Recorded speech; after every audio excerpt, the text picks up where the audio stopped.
এবার কুসুমের সাথে আয়ুষকে দেখে রাগে ফেটে পড়লেন ইন্দ্রাণী গাঙ্গুলি। হসপিটালের কেবিনের দরজার সামনে দাঁড়িয়ে কিছুক্ষণ সবকিছু লক্ষ্য করছিলেন তিনি। কুসুমের কপালে আবির লাগিয়ে হাসি মুখে কথা বলছিল আয়ুষ। সেই দৃশ্য দেখে হঠাৎই দরজা ঠেলে ভিতরে ঢুকে পড়লেন ইন্দ্রাণী। আর কোনো কথা না বলেই রাগের মাথায় আয়ুষকে একটি থাপ্পড় মেরে বসেন। মুহূর্তের মধ্যেই ঘরটা নিস্তব্ধ হয়ে যায়। কুসুম অবাক হয়ে তাকিয়ে থাকে। আয়ুষ হতবাক হয়ে বলে, মা, তুমি আমাকে মারলে কেন? তখন ইন্দ্রাণী রাগে কাঁপতে কাঁপতে বলে, এই সময় কি এসব করার সময়? তোমার মাথায় কি একটুও দায়িত্ববোধ নেই? পুরো গাঙ্গুলি পরিবার এখন চাপে আছে, আর তুমি এখানে হোলি খেলছ? কুসুম তখন ধীরে ধীরে উঠে বসে বলে, দেবীমা, আপনি ভুল বুঝছেন।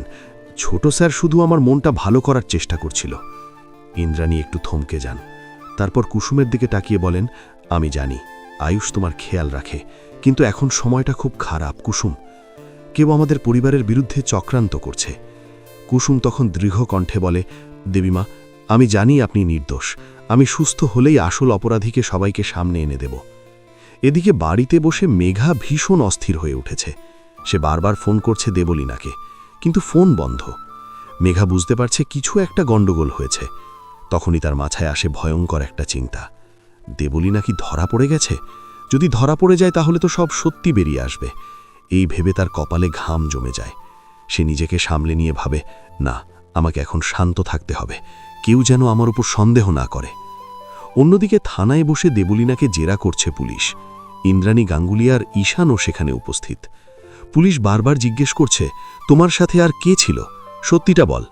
দেবলীনা কিছুক্ষণ চুপ করে থাকে। তার চোখে এক অদ্ভুত হাসি ফুটে ওঠে।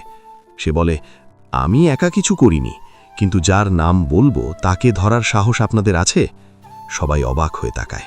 কুসুমের কথা মনে পড়ে যায় ইন্দ্রাণীর। তিনি বুঝতে পারেন দেবলীনা কাউকে বাঁচানোর চেষ্টা করছে। এদিকে হসপিটালে বসে কুসুম সবকিছু ভাবছে। তার মনে বারবার একটা নামই ঘুরছে, মেঘা। কুসুম মনে মনে ভাবে, দেবলীনা একা এত বড় প্ল্যান করতে পারে না। এর পিছনে নিশ্চয়ই মেঘা আছে। ঠিক তখনই কুসুমের কাছে আসে আয়ুষ। সে বলে, কুসুম, আমি তোমাকে একটা কথা বলতে চাই। মা হয়তো রাগ করেছে, কিন্তু আমি জানি তুমি আমাদের পরিবারের জন্য কতটা গুরুত্বপূর্ণ। কুসুম মৃদুঘোষ বলে, ছোট স্যার, আমি শুধু সত্যিটা সামনে আনতে চাই। এরই মধ্যে ঈশান আবার নতুন একটা সিসিটিভি ফুটেজ নিয়ে আসে। এবার ফুটেজটা একটু পরিষ্কার। দেখা যাচ্ছে দেবলীনা যখন পালাচ্ছিল তখন দূরে দাঁড়িয়ে কেউ তাকে ফোনে নির্দেশ দিচ্ছে। যদিও মুখটা পুরো দেখা যাচ্ছে না, কিন্তু পোশাকটা দেখে ঈশান সন্দেহ করে। সে বলে, মা, আমার মনে হচ্ছে আমরা খুব কাছাকাছি চলে এসেছি। ওদিকে মেঘা আবার গাঙ্গুলি বাড়িতে আসে, স্বাভাবিক থাকার অভিনয় করে। ইন্দ্রাণী গাঙ্গুলি তাকে দেখে গভীর দৃষ্টিতে তাকিয়ে থাকেন। মেঘা নার্ভাস হয়ে বলে, মনি, কুসুম কেমন আছে? ইন্দ্রাণী ধীরে ধীরে বলে, ভালো আছে, আর খুব শিগগিরই সে সব সত্যি জানবে।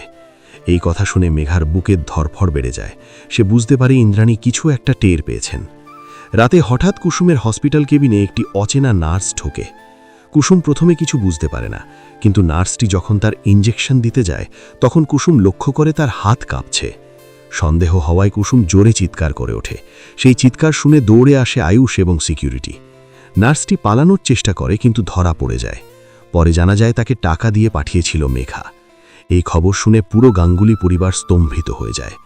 ইন্দ্রাণী গাঙ্গুলি ধীরে ধীরে বলেন, আমি ভেবেছিলাম মেঘা আমার পরিবারের অংশ হবে, কিন্তু সে যে এত বড় বিশ্বাসঘাতকতা করবে সেটা কখনো ভাবিনি।